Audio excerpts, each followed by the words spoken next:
You deserve better. We have reduced eating to sitting alone and shoveling it in.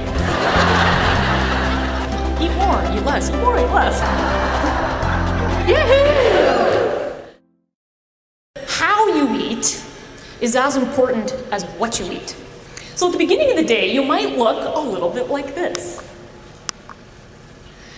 You're clinging on for dear life, thinking, oh man, I can't make it. I don't know if I'm ready for this day. And at the end of the day, you might look a little bit like this.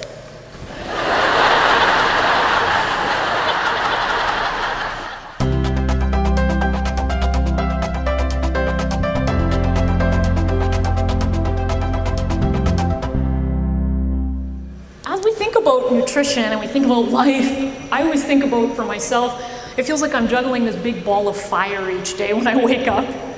And between juggling work and family, we've got maybe trying to sneak in keeping fit. You're maybe trying to eat properly, feed your family as well. You might also be trying to have a little bit of fun. And so it's just life, right? We know we're going to be busy.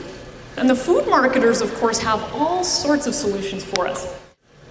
And so here's an ad that you might have seen from a long time ago. If you haven't, this one should be an interesting one to look at. They're happy because they're eating lard. Interesting ways that food marketers are getting us to buy into their quick fix solutions. What about this? How many people recognize this logo? Put your hand up if you recognize the logo. When we look at a little bit more on how food industry really markets to kids, when we look at a new research study that just came out in 2007, what they did is they took 3 to 5-year-old kids and they gave them different foods. The foods were the same, but what they did is they changed the packaging. And so they gave kids French fries, and they put half of the French fries in McDonald's packaging and half of the French fries in just a plain packaging. And here's what they found. Kids ranked them 6 times tastier when they were in the McDonald's package. And here's the really interesting thing. When kids ranked carrots and milk with McDonald's packaging or plain packaging, the kids ranked the carrots and the milk as being tastier.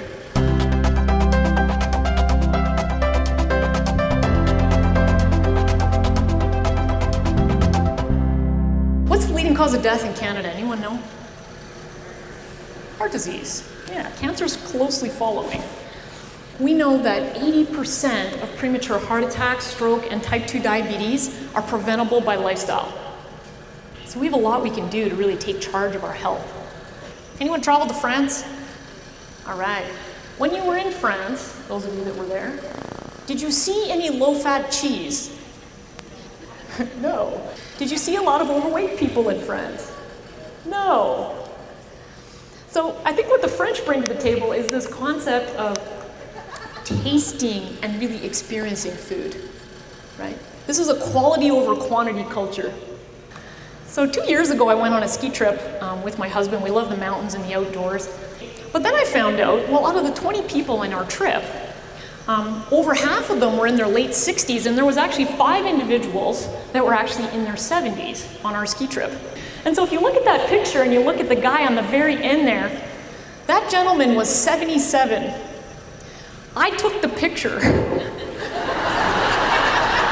He was above me, progressing up that slope faster than myself. And so if you think, oh man, this is what aging has to look like, and you're dragging your butt into work every day, or you're feeling like you just don't have the health and stamina that you want, you can choose that.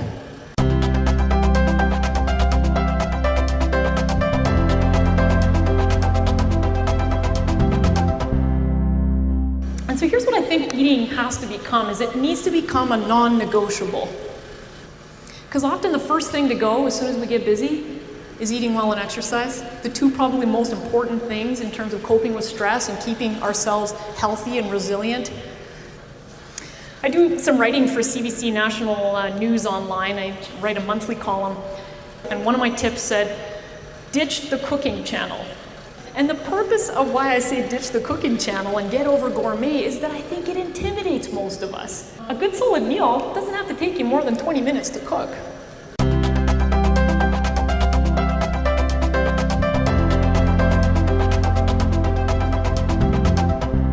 And probably the most important message that I really want to share with you today as we're exploring this whole nutrition at the speed of life is that we need to bring back this concept of the family meal. If your family has 3, 4, or 5 meals per week together, your kid is 50% less likely to abuse alcohol and drugs. Because you're modeling good habits. You're modeling what normal eating looks like.